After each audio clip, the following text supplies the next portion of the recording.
Bem, abram suas Bíblias essa noite no Evangelho de João, capítulo 1.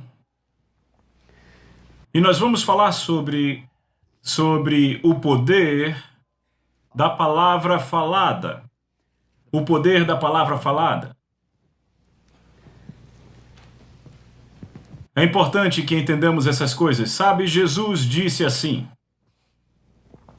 Ele disse: quando qualquer um ouve a palavra do reino e não a entende, então vem o maligno e tira aquilo que foi semeado em seu coração.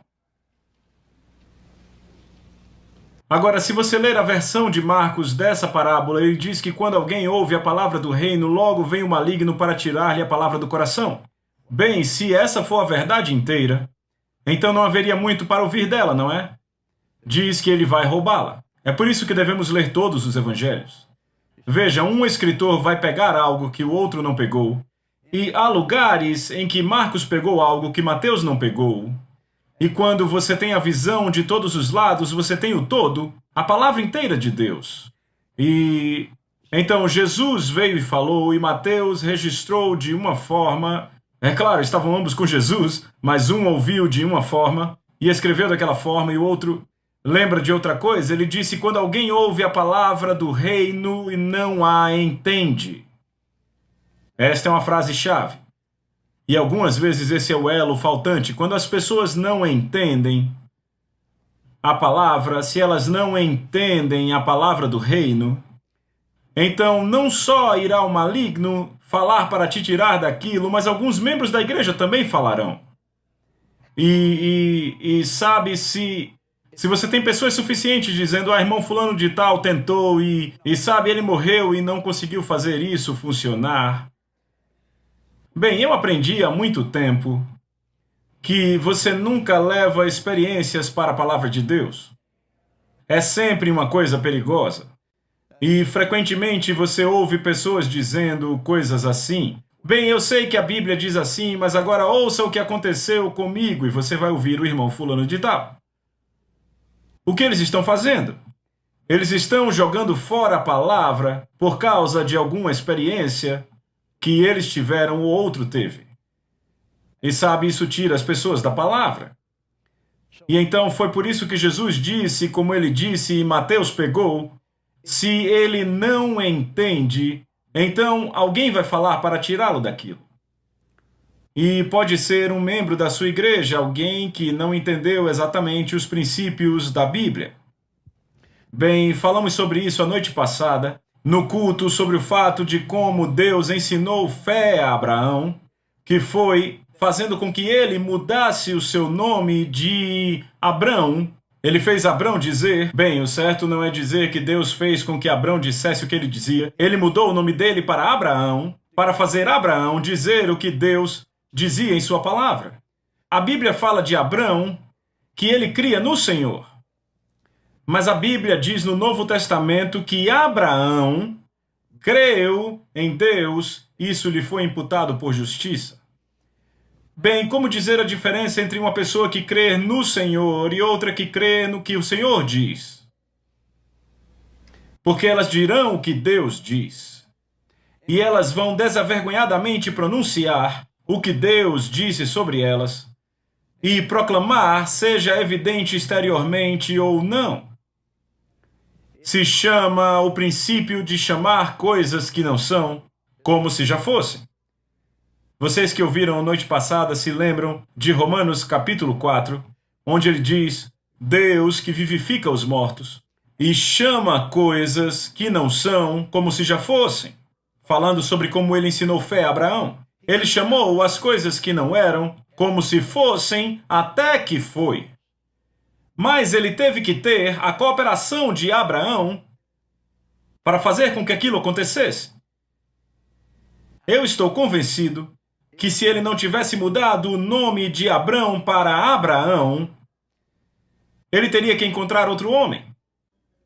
Mas porque a palavra de Deus estava ali, ele teve que lidar com a situação onde ela estava. Agora você nota que Abrão não saiu andando por ali dizendo: eu não sou velho, eu não sou velho, eu não sou velho, eu não sou velho, eu não sou velho, a minha esposa não é velha para ter filhos.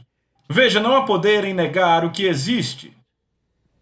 Veja, na década de 70, quando a palavra da fé foi ensinada nessa nação, como nunca antes, algumas vezes as pessoas não entendiam porque havia muita ênfase colocada em todo aquele que disser, e disser, e disser, e disser. Havia muita ênfase colocada nisso, mas na verdade você não pode pôr muita ênfase nisso. Eles simplesmente ficavam presos numa parte disso, porque se você estudar Marcos 11:23, vai ver que ele diz: todo aquele que disser, crer, não duvidar no seu coração que acontecerá como ele disse, terá da forma que disser. Então ele diz: disser 3 vezes e crer uma vez. É como o irmão Reagan diz: você tem que ter 3 vezes mais ensino sobre crer do que sobre dizer. Mas as pessoas ainda têm a ideia de que só precisam falar. Não, há muito mais a fazer do que dizer, mas sim, falar está envolvido no processo de fazer funcionar. Mas as pessoas têm ideia, tudo o que você tem que fazer é dizer. Você diz algumas vezes e vai acontecer. E o irmão disse ao irmão Happy Caldwell, ele estava num culto na Costa Oeste há um tempo atrás, o irmão disse: irmão Caldwell, essa coisa de fé e confissão não funciona. Ele disse: bem, por que você diz isso? Bem, eu disse 3.000 vezes por dia eu tenho um carro novo e não recebi. Um dia inteiro, disse ele. E não recebeu. Veja, tudo o que ele tinha era a fórmula, mas não o princípio. Veja, nós falamos na noite passada, no outro culto, sobre a lei da fé. A lei da fé é uma lei de Deus. Eu chamo de a lei da mudança. E está conectada com palavras. A razão pela qual está conectada com palavras é porque a fé vem pelo ouvir, e ouvir, e ouvir, e ouvir a palavra de Deus. O apóstolo Paulo falou disso no capítulo 10 de Romanos. Ele falou sobre a justiça que vem da fé, diz. Ele diz o que ela diz. Ele diz: a palavra está perto de ti, está na tua boca e falada ao teu coração. Em outras palavras, você transfere a palavra de Deus das páginas desse livro para o seu coração, para o núcleo do seu ser, onde ela vai agir por você. Foi o que Jesus falou quando ele disse: se habitares em mim e as minhas palavras habitarem em você. Se a palavra habita em você, você não vai dizer: bem, eu sei que a Bíblia diz assim, mas veja o que aconteceu comigo. Você vai dizer: a palavra não muda, independente do que aconteceu comigo. Porque a palavra funciona. O poder da palavra falada é uma tremenda coisa nas Escrituras e vamos ler em João aqui. Eu posso passar a noite inteira introduzindo o assunto, mas vamos entrar nele. São João capítulo 1, ou Grande João capítulo 1. No princípio era a palavra estava com Deus, a palavra era Deus, e a mesma estava no princípio com Deus. Todas as coisas, pode sublinhar isso, todas as coisas foram feitas por Ele. Ele quem? Ele, a palavra. Veja, em outra passagem, o apóstolo Paulo, ele fala sobre que ele é o Criador, Jesus. A palavra foi a criadora de todas as coisas. Ele foi o Criador, ele foi a palavra personificada. Todas as coisas foram feitas por ele, e sem ele nada do que foi feito se fez. Nele estava a vida, e a vida era a luz dos homens. A luz brilha nas trevas, e as trevas não a compreendem ou não prevalecem contra ela. Veem, as trevas nunca prevalecem sobre a luz. Houve um homem enviado por Deus cujo nome era João. O mesmo veio por testemunha para levar testemunho da luz, e todos os homens através dele podem crer. Ele não era aquela luz, mas foi enviado para testemunhar daquela luz, que era a luz verdadeira que ilumina todo homem que vem a esse mundo. Ele estava no mundo, o mundo foi feito por ele. Notem. Por ele quem? Jesus, a palavra. O mundo foi feito por ele e o mundo não o conheceu. Ele veio para os seus e os seus não o receberam, mas tantos quantos o receberam, a eles deu o poder de se tornarem filhos de Deus, aqueles que crerem em seu nome. Se você estudar a Bíblia, você vai notar que ela se refere a Jesus e a palavra como um, e um com Deus.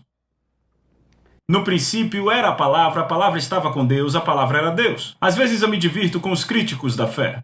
Eles dizem coisas como: esses caras da fé, eles querem dizer que a palavra é Deus.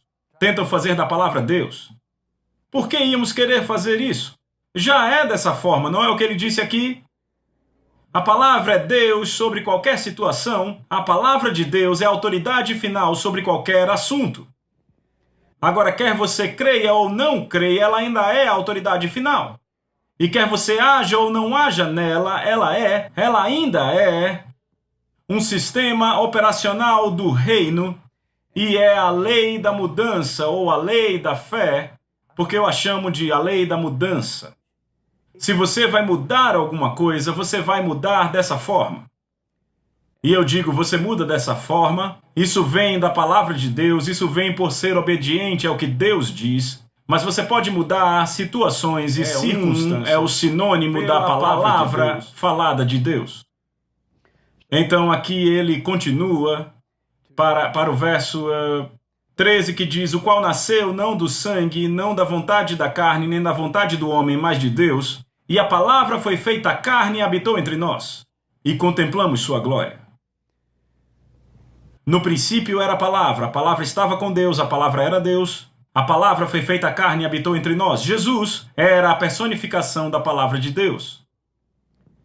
Ele veio a esse planeta com um corpo físico de carne, osso e sangue para mostrar a você o que a palavra de Deus pode fazer na forma física de carne. Então, nós entendemos que ele é o sinônimo da palavra de Deus. Vamos para o capítulo 1 de Gênesis.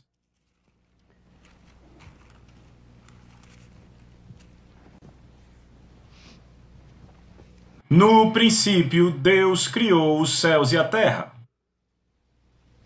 A terra era sem forma e vazia, e as trevas estavam sobre a face do abismo. Bem, a palavra sem no versículo 2, se você estudar, ela é traduzida quase sempre, ou na maioria das vezes,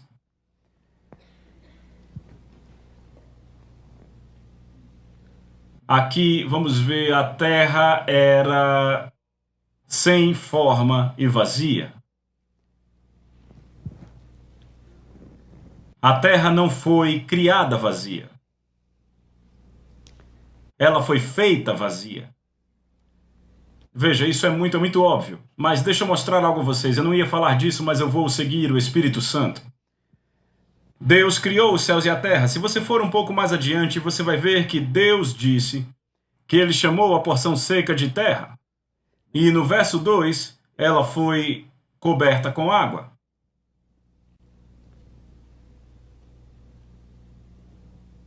Ele chamou a porção seca de terra e no versículo 1 diz que Deus criou os céus e a terra. Em outras palavras, houve um evento catastrófico entre o versículo 1 e o versículo 2, que fez a terra vazia, sem forma e coberta de água. Não foi o dilúvio de Noé. Nós podemos chamar do dilúvio de Lúcifer. Mas veja, Deus chamou a porção seca de terra. E se diz que ele criou a terra, era terreno seco, mas aqui está coberta de água. Isso vai te ajudar a entender que a terra provavelmente podia já ter milhões de anos, mas teve uma mudança brusca cerca de 6.000 anos atrás. O que você lê aqui é a recriação, a formação disso, porque ele diz, na King James, reabastecer a terra. Eu não queria entrar nisso, mas isso vai te ajudar a entender que a ciência real na Bíblia não é contrária a ela mesma. Mas há muita gente que tem a ideia, a Terra só tem 6.000 anos. Bem, há outras passagens no Velho Testamento que revelam que ela é muito mais velha. Quando Satanás veio para o Jardim do Éden, ele já reinava sobre nações e foi expulso do céu. Ele teve que usar o corpo da serpente para se manifestar para Eva. Mas esse não é o ponto que eu vim aqui para falar. Eis o que eu vim aqui para dizer. Aleluia. Verso 3. Deus disse, haja luz, e houve luz. Bem, ele olhou para baixo, viu trevas e disse, haja luz. Você só vai achar 3 versículos em Gênesis onde encontra Deus chamando coisas que não são. Você chama pelo que não está lá. E como você faz isso? Com palavras, com a palavra falada. Deus disse. Agora notem, verso 4. E Deus viu a luz e viu que era bom, e Deus separou a luz das trevas. Toda vez e em todo dia você vai encontrar que Deus disse, Deus viu. Então, se Deus viu depois que ele disse, e fomos criados à imagem de Deus, isso te diz algo, que é a forma como você se vê com a promessa de Deus é dizendo o que a promessa diz. Isso cria uma imagem. Há poder criativo na palavra falada de Deus. Agora note aqui que no verso 4 ele diz, e Deus viu. Continuamos e no segundo dia ele nos diz que Deus disse que haja firmamento e assim por diante, verso 6, e então continuamos para o verso 10 que diz, Deus chamou a porção seca de terra e ao ajuntamento das águas mares e viu Deus que era bom. Deus disse, Deus viu. Deus disse, Deus viu. Deus disse e Deus viu. Deus disse e Deus viu. E se você disser, você verá. Esse é o modus operandi de Deus. Esse é o seu método de operação. Ele liberou a sua fé em palavras. Ele usa suas palavras como containers para transportar a sua fé, para ir na vasta escuridão, e ele chama luz a partir das trevas. Bem, alguém diz, eu entendo isso, irmão Caps, porque sabe, ele é Deus. Bem, talvez você entenda isso também. Vá aqui para o verso 26. Façamos. Deus disse, façamos o homem à nossa imagem, à nossa semelhança, e tenha ele domínio sobre os peixes do mar, as aves do céu, animais domésticos, sobre toda a terra, e sobre todos os répteis que rastejam sobre a terra. Façamos o homem à nossa imagem e semelhança, e tenha ele domínio. Bem, eu te pergunto, como ele vai ter domínio sobre a terra? Da mesma forma que o outro ele tinha domínio. Eu sei que não é um inglês muito bom, mas vai ajudar vocês a entenderem. Através da palavra falada, veja, eu estou falando sobre... Não entenda errado o que eu estou dizendo. Eu estou falando sobre falar em linha com a palavra da promessa de Deus. Que eles tenham domínio. O Senhor me disse uma vez.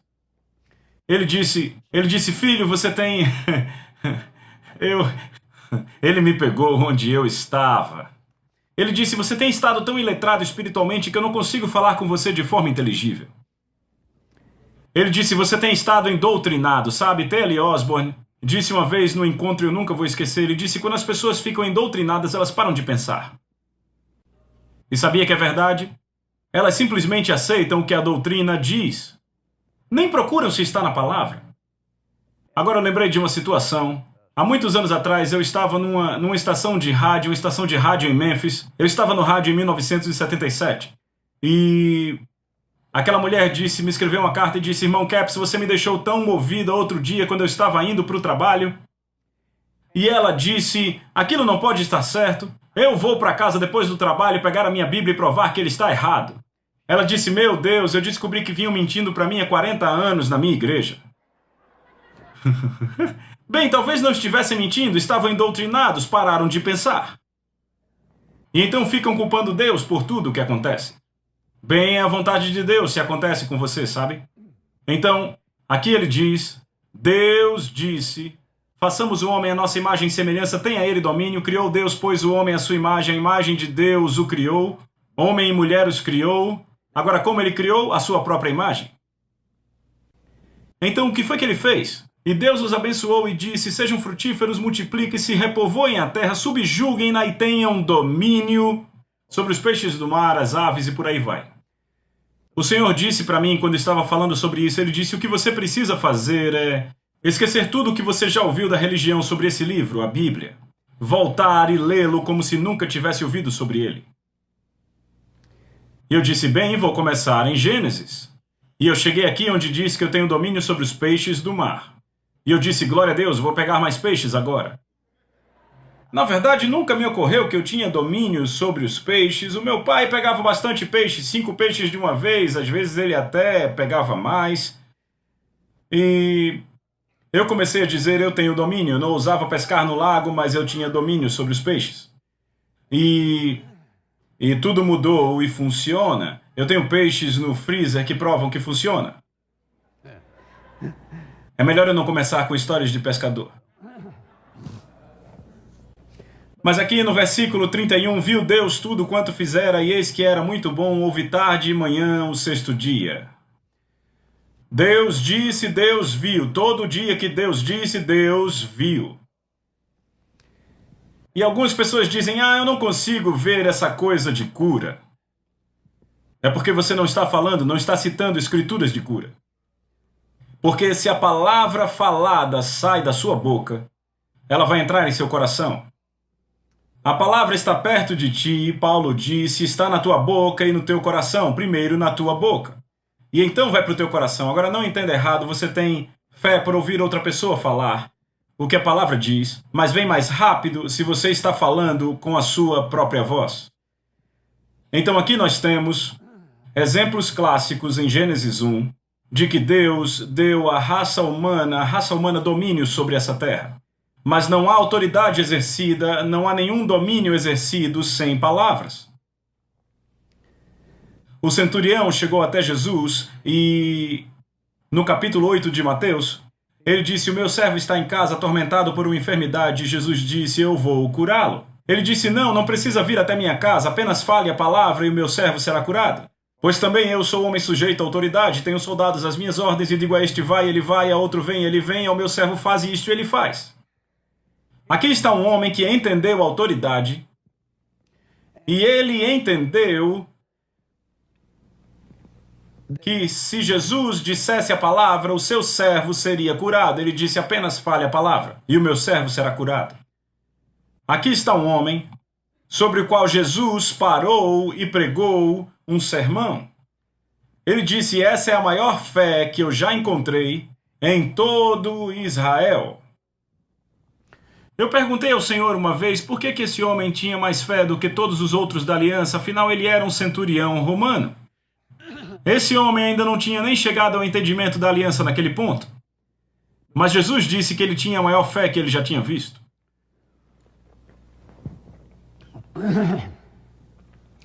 A razão pela qual os pregadores têm que tomar água é que isso impede que o sermão fique seco.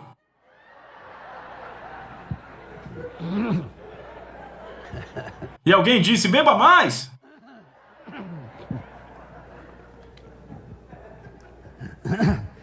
Jesus pregou-lhes um sermão e disse: essa é a maior fé que eu já vi em toda Israel. E eu perguntei ao Senhor por que esse homem tinha uma fé tão grande se ele não estava nem na aliança. O evangelho era primeiro ao judeu e depois ao gentio. Ele disse: o homem mesmo respondeu com a sua boca. Ele disse: eu sou um homem sujeito à autoridade. Você deve estar sujeito à autoridade e ter autoridade. Ele disse: ele falou a palavra, esse homem liberou a sua fé. Na minha palavra, ele estava completamente persuadido de que se Jesus falasse a palavra, ele sabia que Jesus tinha autoridade sobre doença e enfermidade. Se ele fala a palavra, está estabelecido. O homem não tentou crer, ele cria porque cria. Ele tinha liberado a fé dele àquele ponto.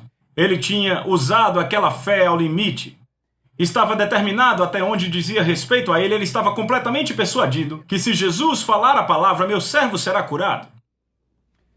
Agora você se pergunte, se Kenneth Copeland viesse à cidade, ou Oral Roberts, ou outro evangelista em quem você tem grande confiança, e você tivesse alguém que está doente, você diria: não precisamos ir orar por ele, apenas fale a palavra.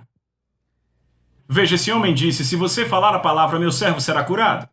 E Jesus disse: vai em teu caminho, pois tu creste, assim foi feito a ele. Pois, assim como ele ia crer, não. Ele disse: pois tu creste, passado. Ele já tinha liberado a sua fé a um ponto de contato. E aquele ponto de contato foi: se Jesus falar sua palavra, meu servo é curado. Ele estava completamente persuadido daquilo e foi exatamente o que aconteceu. Seu servo foi curado naquela mesma hora.